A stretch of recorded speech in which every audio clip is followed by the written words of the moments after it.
Genocide in Somalia's Juba Valley and Somali Bantu refugees in the U.S. How do genocides end from the point of view of those most harmed? Often genocides only end when those targeted flee to a safe place. The best way to end a genocide may be to get those targeted out of harm's way in a hurry. For survivors, genocide ends when they feel they have regained security and sustainability, either at home or in a place of refuge. Genocide brings in its wake long-term insecurities, both physical, such as ongoing threats of banditry and assault and the dangers of landmines, and cultural, such as when those targeted for genocide continue to carry negatively marked identities within the larger political context. The former requires technical and administrative solutions, enhanced security, landmine clearance campaigns, demilitarization. But the latter poses challenges that are politically, psychologically, and culturally much more difficult to overcome. This is particularly true when the justification for genocide utilized a language of cleansing, pollution, degradation, and racism. For many, genocides only end with permanent relocation to a place perceived as offering physical and cultural security, as well as possibilities for psychological recovery.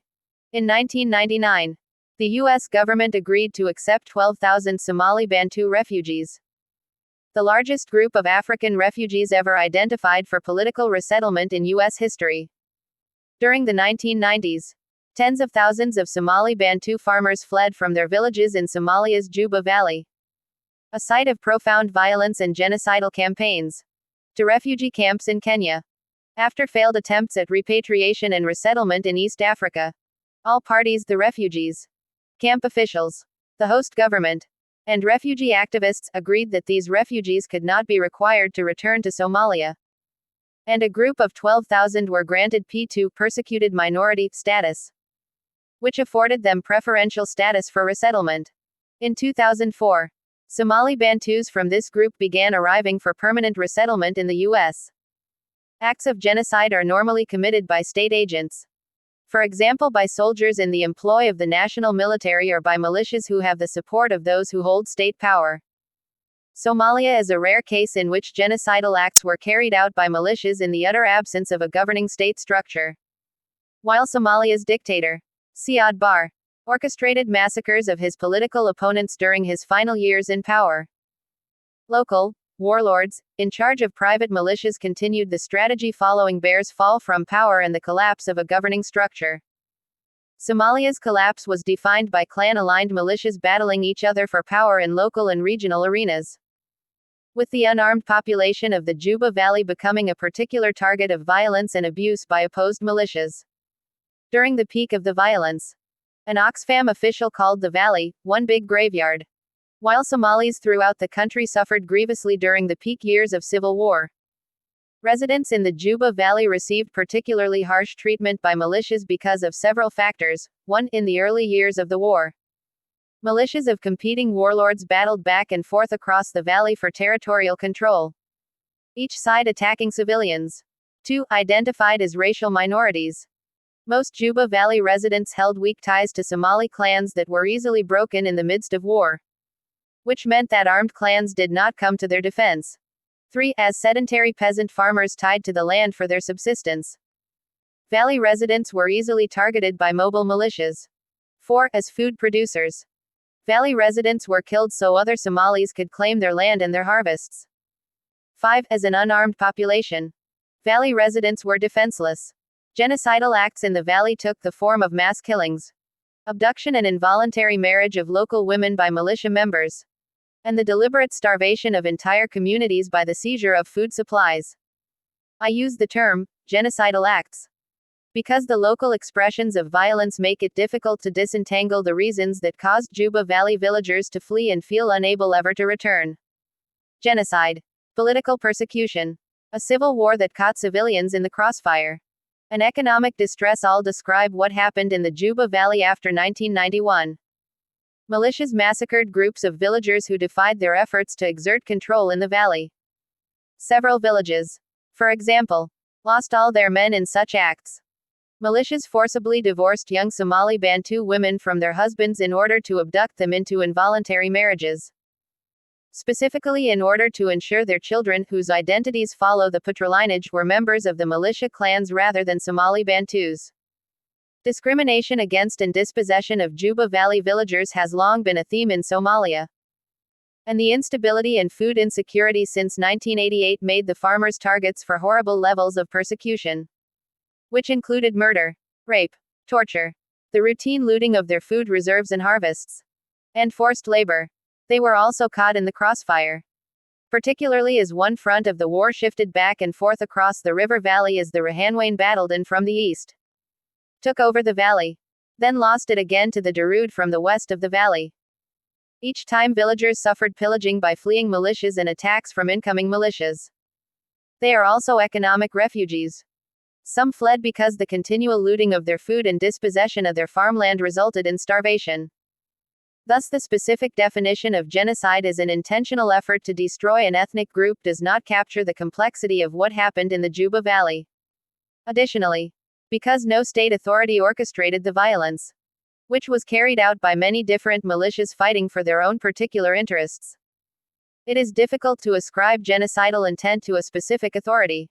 What happened in the Juba Valley illustrates the difficulties in clearly distinguishing genocide from other forms of violence. Peace has been hard to negotiate because of the number of local and clan-based groups competing for power. The continual rejection by militia leaders of internationally mediated new governments, the persistent disregard of peace treaties by political actors, and the desire by Ethiopia and the U.S. to contain the consolidation of power over southern Somalia by the Union of Islamic Courts. Periods of peace are punctuated by moments of violence, and it remains difficult to claim that Somalia's war has unequivocally ended. It seems that acts of genocide in the Juba Valley have ended, however, at least for now, having been replaced by regimes of forced labor maintained by threats to life and limb against farmers who remained or returned after fleeing if they refused to comply with demands of armed militia.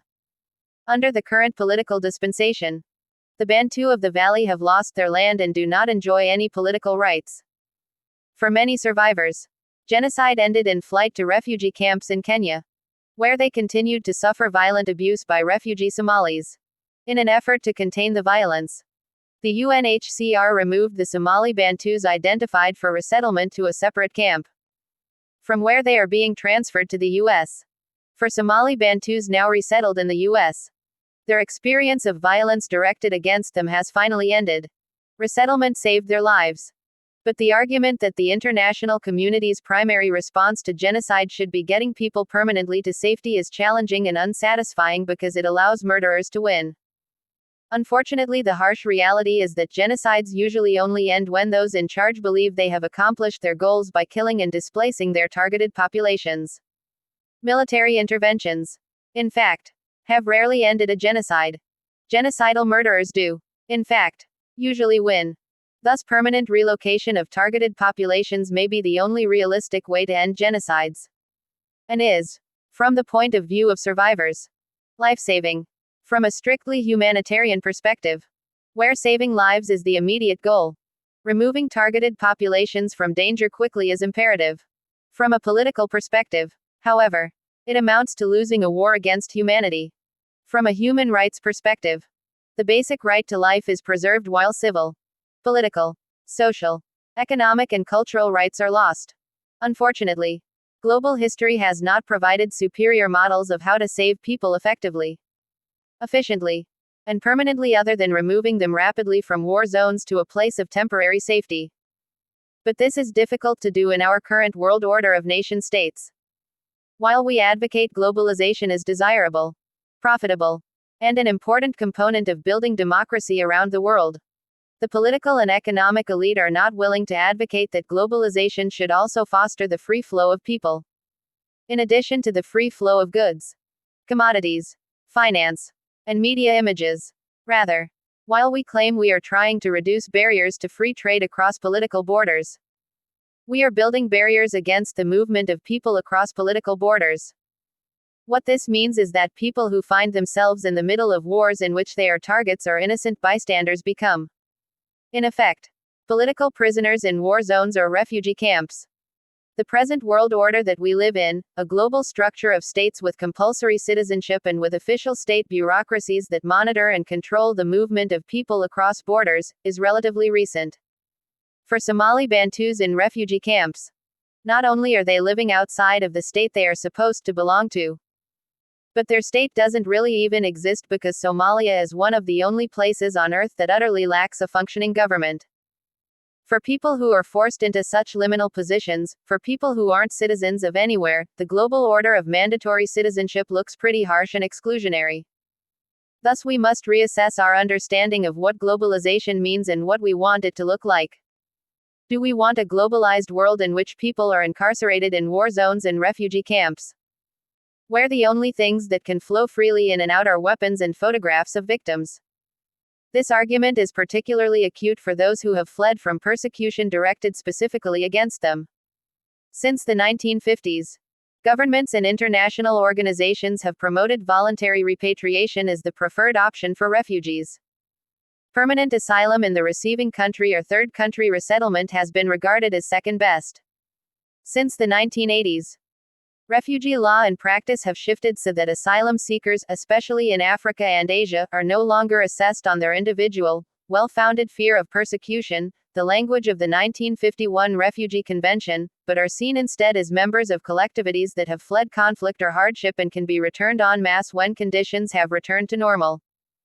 The blurring of the distinction between economic and political refugees has enabled a policy orientation toward repatriation rather than resettlement. But for those who have fled genocide, repatriation often sounds like a terrible option. So it was for the Somali Bantus. Many Somali Bantus died because they repatriated under the assumption that UN and US peacekeeping would bring security. Instead, the opposite happened. The US-UN intervention in Somalia in 1993-4 did not successfully establish peace, security, or a functioning government. Rather, Somali Bantu refugees claim the US-UN intervention heightened insecurity in the valley as militants were pushed out of areas secured by the intervention, hoping the intervention would bring peace. The UNHCR sponsored repatriation trips. The BBC radio broadcast promising reports of peace. And ethnic Somalis encouraged Bantu farmers to return to rebuild the country. Those who did so returned to an upward spiral of violence and retribution. To death for many. To a much more difficult and life-threatening second flight through the harsh desert to Kenya for others. And to a much longer wait in the refugee camps for a resolution to their homelessness. The US-UN intervention did not bring long-term security to the Somali Bantu farmers of the Juba Valley. Refugees from genocidal persecution often remain unconvinced that the political and social structures that produced a war and defined them as undesirable citizens targeted for murder can be unequivocally dismantled. Even by international peacekeepers. Even by international interventions to foster reconciliation. What it took for Somali Bantu farmers to abandon their land and flee through the desert. Hiding from bandits. Watching family members die of thirst and starvation. Trying to protect their women from rape and abduction. Is a very clear indication that, in their eyes, nothing could be worse than staying in Somalia. And nothing has changed in Somalia that would make it safe for them to return. Thus, the only response can be to develop a much more efficient system of relocation and resettlement for those targeted by genocidal acts. Currently, humanitarian aid workers complain that humanitarian aid is all too often hijacked by political agendas, where aid is linked to conflict resolution or mediation. Refugees who, as a population, have been specifically targeted for assault and murder must be treated as a humanitarian disaster, and the world's response to them must be delinked from a response to the political context that caused them to flee. It is clear that the US needs to dramatically expand its refugee resettlement program, particularly for those fleeing a well-founded fear of genocidal persecution. The war in Iraq has produced about 2 million refugees. The US has accepted 500 of them. There are somewhere around 20 million refugees displaced from their countries of origin in the world today. The United States has an annual refugee admissions quota of 70,000. A number we haven't even come close to accepting in the past 6 years. This is morally reprehensible and in the long term will contribute far more to global insecurity than it will guarantee domestic security. People fear that opening up our borders to refugees might let in terrorists. But refugee camps may be great training grounds for terrorists. A safe world is one in which no one has to live for years on end in the midst of horror and uncertainty in a refugee camp. Another prominent response on the part of the international community about how to deal with the aftermath of war is to encourage and fund attempts at reconciliation between the warring parties. Ever since South Africa's Truth and Reconciliation Commission, the idea of facilitating reconciliation among warring groups has caught on in the human rights arena and among international humanitarian organizations is a wonderful idea. It is a wonderful idea that you should make up after a fight. But when it wasn't a fair fight, when the fight was waged by clearly defined oppressors against clearly defined victims, when global actors hid their involvement or their political agenda for supporting one side against the other, whose interests are served by reconciliation, victims, who have lost everything, often don't want anything to do with their former oppressors and quite legitimately mistrust the intentions of those with whom they are supposed to reconcile. Somali Bantus in the US are desperate for security and stability.